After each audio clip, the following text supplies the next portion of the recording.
بسم اللہ الرحمن الرحیم۔ کیا ہم شعوری انسان ہیں یا محض ایک ریوڑ کا حصہ؟ قرآن کی ایک لرزہ خیز مثال، نعمان علی خان کے بیان MT کرائسس سے ماخوذ۔ میں ہوں آپ کا دوست محمد نسیم اختر ندوی اور آپ دیکھ رہے ہیں عمری ٹی وی۔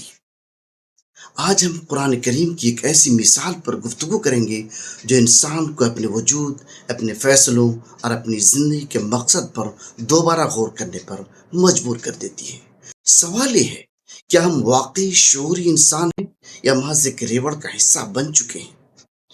اللہ تعالیٰ سورہ بقرہ کی ایک آیت 171 میں فرماتے ہیں کہ حق کا انکار کرنے والوں کی مثال ان جانوروں جیسی ہے جو چرواہی کی آواز تو سنتے ہیں لیکن اس آواز کے پیچھے موجود معنی اور مقصد کو نہیں سمجھتے۔ یہ مثال صرف کفار مکہ کے لیے نہیں بلکہ ہر اس انسان کے لیے ایک تنبیہ ہے جو سوچنا چھوڑ دے اور محض دوسروں کی پیروی کرنے لگے۔ علم کی کمی اور فکری غلامی۔ ناظرین، تاریخ گواہ ہے کہ جہاں علم کم ہوتا ہے وہاں استحصال بڑھ جاتا ہے۔ جب چند لوگ علم کو اپنے قبضے میں لے لیتے ہیں اور عوام کو حقیقت تک رسائی نہیں ہونے دیتے تو لوگ سوچنے کے بجائے صرف ماننے لگتے ہیں۔ قرآن کا پہلا حکم اقرا یعنی پڑھو اسی لیے ہے کہ مسلمان کسی انسان کا اندھا مقلد نہیں بلکہ باشعور اور باخبر انسان بنے۔ صرف جذبات کافی نہیں۔ آج دین کو بعض اوقات صرف جذبات اور احساسات تک محدود کر دیا جاتا ہے۔ لوگ روتے ہیں، متاثر ہوتے ہیں، جوش میں آتے ہیں، لیکن زندگی میں کوئی فکری تبدیلی پیدا نہیں ہوتی۔ قرآن بار بار انسان کو تدبر، تفکر اور تعقل کی دعوت دیتا ہے۔ اللہ تعالیٰ فرماتے ہیں افلا تعقلون، کیا تم عقل سے کام نہیں لیتے؟ لہذا ایمان صرف جذبات کا نام نہیں بلکہ شعور، فہم اور عمل کا نام بھی ہے۔ ریوڑ کی نفسیات۔ ماہرین نفسیات بتاتے ہیں کہ اکثر لوگ صحیح اور غلط کا فیصلہ خود نہیں کرتے بلکہ یہ دیکھتے ہیں کہ اکثریت کیا کر رہی ہے۔ اگر پورا معاشرہ کسی غلط چیز کو درست کہنے لگے تو بہت سے لوگ بھی وہی بات مان لیتے ہیں صرف اس لیے کہ وہ اکیلے کھڑے ہونے سے ڈرتے ہیں۔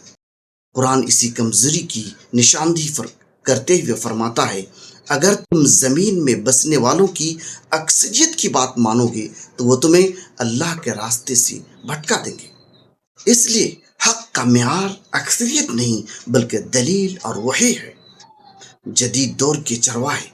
آج کا انسان شاید مویشیوں کی ریوڑ کا حصہ نہ ہو لیکن وہ ہر برانڈ، سوشل میڈیا، شہرت، دولت اور اسٹیٹس کے ریوڑ میں ضرور شامل ہو سکتا ہے۔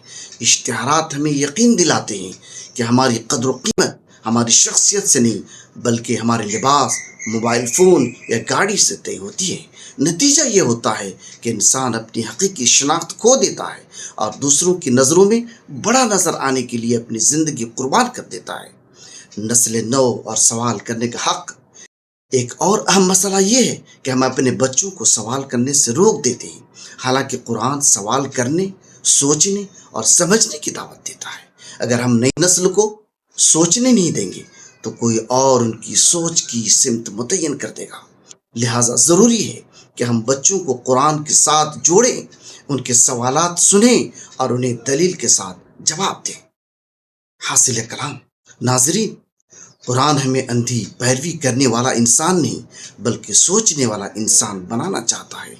قیامت کے دن وہ تمام شخصیات، برانڈ، لیڈر اور مشہور لوگ جن کے پیچھے لوگ اندھا دھند بھاگتے ہیں کسی کے کام نہیں آئیں گے۔